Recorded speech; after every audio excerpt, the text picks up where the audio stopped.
Halo teman-teman semua, apa kabar? Semoga sehat selalu ya. Kenalkan, kami dari tim KKN BBM 63 Mandiri berkelompok Universitas Airlangga. Pada kesempatan kali ini, kami akan memaparkan materi tentang program vaksinasi yang saat ini gencar digerakkan oleh pemerintah demi menanggulangi pandemi COVID-19.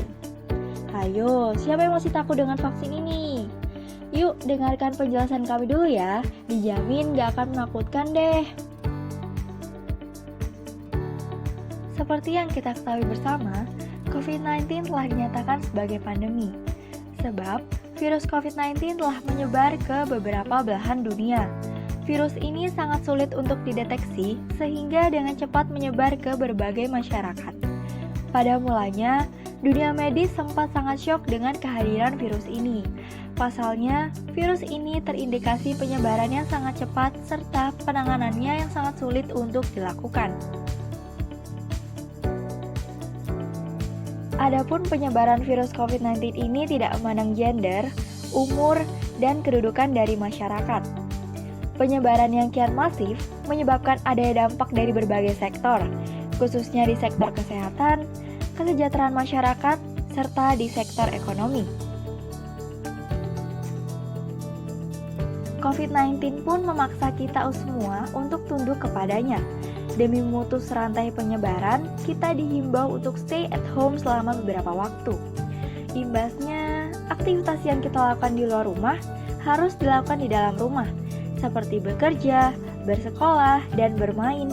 Jadi, gak ada lagi tuh yang namanya nongki-nongki, cangs-cangs, dan nongkrong di warkop ya bun.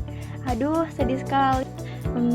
Tapi yang lebih menyedihkannya adalah ketika fasilitas kesehatan dan tenaga medis yang sangat minim jumlahnya dan kurangnya kesiapan dari pihak medis dalam menghadapi kuantitas pasien COVID-19 menyebabkan banyak beberapa pasien COVID yang memiliki gejala ringan disarankan untuk menjalankan isolasi mandiri selama kurang lebih 2 minggu. Sebagai makhluk sosial yang hidup berdampingan dengan orang-orang sekitar, tidak menutup kemungkinan juga salah satu dari saudara ataupun keluarga terdekat kita beberapa telah terpapar virus COVID-19. Untuk itulah, rasa kemanusiaan dan kepedulian kita sangat dibutuhkan. Isolasi mandiri bagi beberapa pasien COVID sangatlah menjenuhkan dan bisa menambah rasa stres yang berlebihan. Untuk itu, bahan bantuan seperti bahan pokok sehari-hari, yaitu makanan dan minuman, dapat kita berikan kepada mereka sebagai implementasi dari rasa kemanusiaan. Penantian demi penantian, riset akan sebuah antivirus dilakukan setiap waktu. Beberapa negara mengeluarkan anggaran untuk menciptakan sebuah vaksin untuk menanggulangi virus COVID-19 ini. Indonesia pun telah memutuskan untuk membeli vaksin dari negara China yang bernama Sinovac. Vaksin ini diklaim oleh beberapa kalangan ahli medis dan dijamin oleh pemerintah Indonesia telah melewati uji klinis tahap ketiga, yang mana artinya telah dilakukan percobaan terhadap manusia dan menunjukkan tingkat keberhasilan. Perlu diketahui ya teman-teman, bahwasanya vaksin bukanlah sebuah obat untuk menyembuhkan. Akan tetapi, vaksin dirancang untuk memperkuat sistem imun kita terhadap suatu virus. Indonesia sendiri telah menjalankan program penyuntikan vaksin ini dan orang pertama adalah Bapak Presiden kita yaitu Bapak Joko Widodo. Kemudian diikuti dengan beberapa influencer tenaga medis seperti Dr. Rita dan beberapa tokoh lainnya. Saat ini, pemerintah pusat dan daerah sama-sama memiliki fokus dan tujuan untuk mensukseskan program vaksinasi ini. Berbagai kebijakan dan anggaran dipersiapkan secara matang demi tersuksesnya program ini. Hal ini dibuktikan dengan dikeluarkannya kebijakan vaksinasi yang dikeluarkan oleh Kementerian Kesehatan melalui keputusan Direktur Jenderal Pencegahan dan Pengendalian Penyakit tentang petunjuk teknis pelaksanaan vaksinasi dalam rangka penanggulangan COVID-19. Dengan adanya kebijakan ini, nantinya akan menjadi rujukan bagi aturan-aturan lainnya, seperti aturan-aturan dalam tingkat pemerintahan daerah yang nantinya juga akan dikeluarkan kebijakan turunan bagi masing-masing wilayahnya.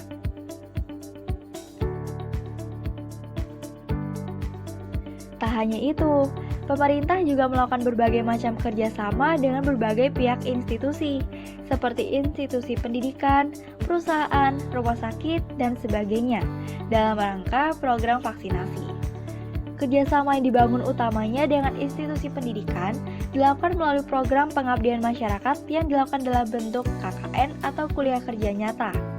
Hal ini bertujuan untuk mengedukasi masyarakat tentang betapa pentingnya untuk mengetahui perkembangan apa saja dalam program vaksinasi dan meningkatkan pengetahuan masyarakat terhadap vaksinasi ini atau mencegah timbulnya berita hoaks yang beredar di kalangan masyarakat.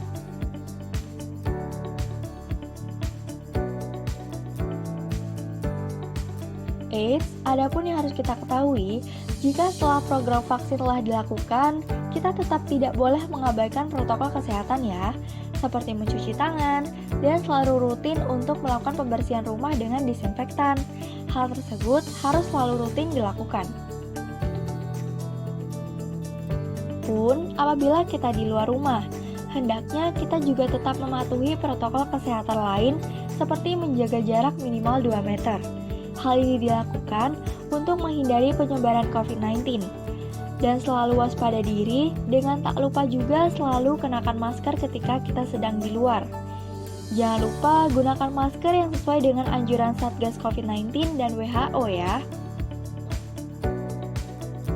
Tentunya, kita berharap ke depannya kita dapat menjalankan aktivitas kita seperti biasanya, dengan kembali akrab dengan orang lain, tidak ada rasa curiga antar sesama, dan tidak mewaspadai adanya virus COVID-19 yang dapat menulari kita kapan saja.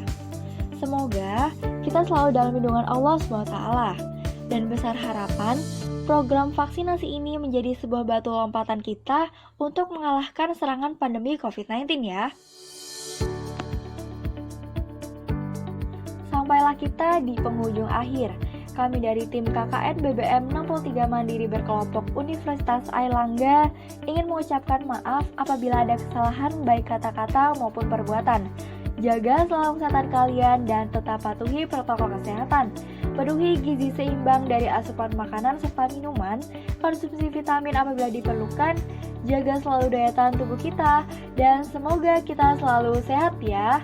Sekian dari kami, wassalamualaikum warahmatullahi wabarakatuh.